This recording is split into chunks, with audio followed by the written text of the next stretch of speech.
Welcome to 99th Monkey Liberty News for Friday, August 22nd, 2014. The first article that I'm looking at today is from InfoWars. Holder AWOL for Black Mom Killed by Cops. And this refers to the lady who was run down in her car in Washington, D.C. and shot. And the tag here is Attorney General Eric Holder is in Ferguson, Missouri, ostensibly to investigate the shooting of an unarmed African American by a white police officer.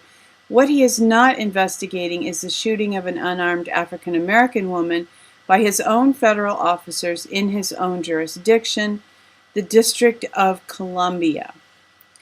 And some of the comments here tell the story. Yvonne Bradshaw, she wasn't part of the Agenda 21 plan or false flag drill. Plain and simple, we are all expendable. And this comment says, Miriam Carey was executed because she was delivering Obama's illegitimate son. They got the kid all right and prevented her from talking. But where were the black protesters and looters? Where were the crisis actors on another assignment? Yeah, you know, I take with a grain of salt. I mean, we've all heard that rumor. But this is a very valid question. Where were the black protesters and looters? Were the crisis actors on another assignment? And we can remember, anybody who can remember this incident, the press didn't push the buttons, didn't try to get people riled up.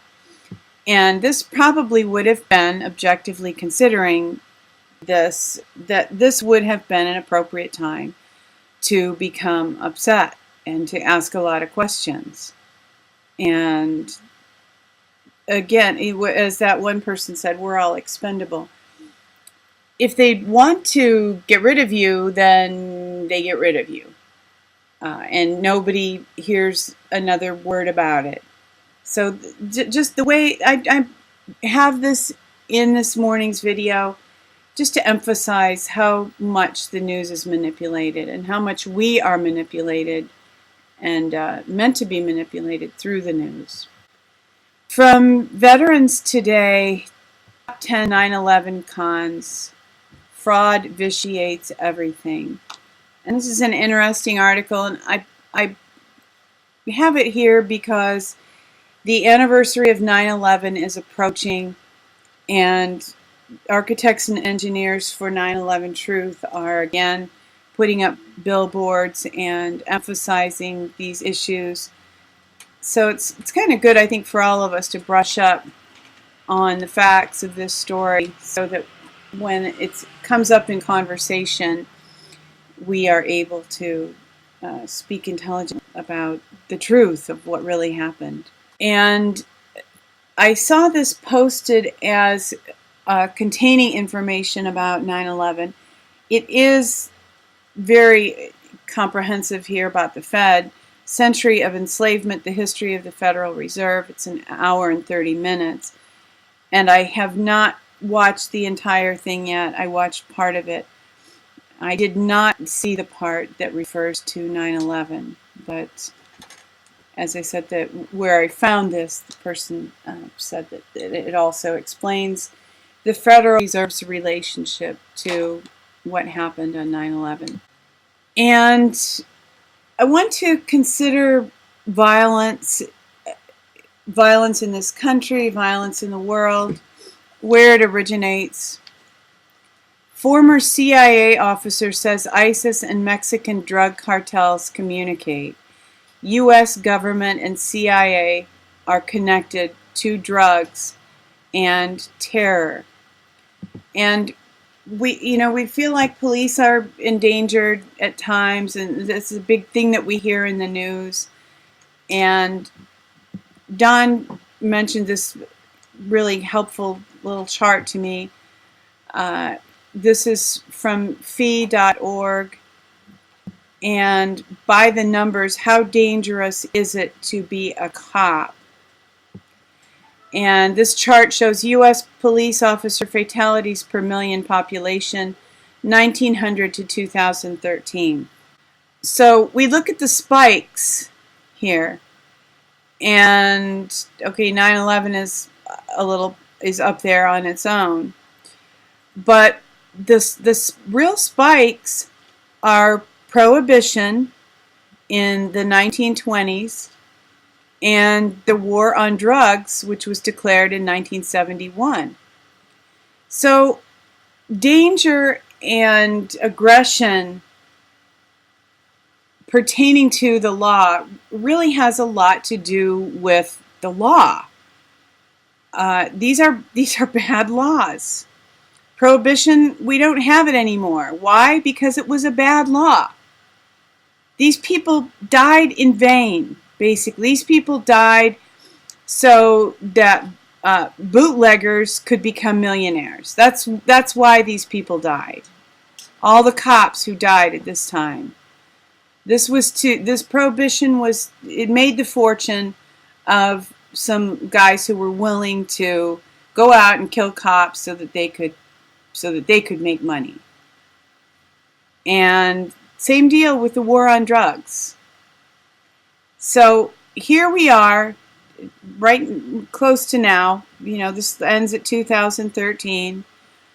And in 2013, out of 900,000 sworn officers, just 100 died from a job-related injury. That's about 11.1 per 100,000, or a rate of 0.01%. I think that we all appreciate police trying to keep people safe when that's really what they're doing. But here we are. So at this time, when these are the facts, these are the statistics, do the police really need to be beefing up their equipment? Do they need to be getting federal equipment? I would say no. And if we live our lives based on common law, not fines for where we park, and the drugs and the alcohol, if we stop asking the police to be involved in these kinds of ridiculous escapades that really are intended to inflate the price of some of these substances, so that again the government can make money, that facilitate evil people who are willing to break the law, becoming millionaires. If we stop that and have a common law based legal system, the police will be safer even than they are now. And I'm revisiting this because John Rappaport had new information. CDC whistleblower revealed, William Thompson. This is a quick one. The Autism Media Channel has posted a short video in which the whistleblower is named, William W. Thompson, PhD. So we will, I'm sure we'll all be keeping an eye on this, and hopefully this breaks in a big way in the mainstream media, because this is big news, and people need to know this. We feel terrible for the children who have already suffered the consequences of these vaccines, and I know sometimes we don't want to make the parents of these children feel bad because it's too late. It's already happened. But moving forward, we need to acknowledge this. It's the same thing with cancer. I've told some people that there is a cure for cancer. In fact, there are various cures for cancer. And people who have lost loved ones to cancer oftentimes don't want to acknowledge that there are cures, because then that means that their loved ones died in vain. Well, sorry. All these policemen that were killed during Prohibition, they all died in vain too. The fact that misery has come to people because we have believed lies is not a reason for the lies to be perpetuated. So if we can all acknowledge some of these truths, we can move forward from here and spare the people in the future the suffering that has been experienced. And here's some good news for people who have issues with gallbladder stones, kidney stones, and liver problems. From Natural News, Shatter stone herb cleanses liver, dissolves kidney and gallbladder stones. So if you know people who have issues, this might be very helpful to them.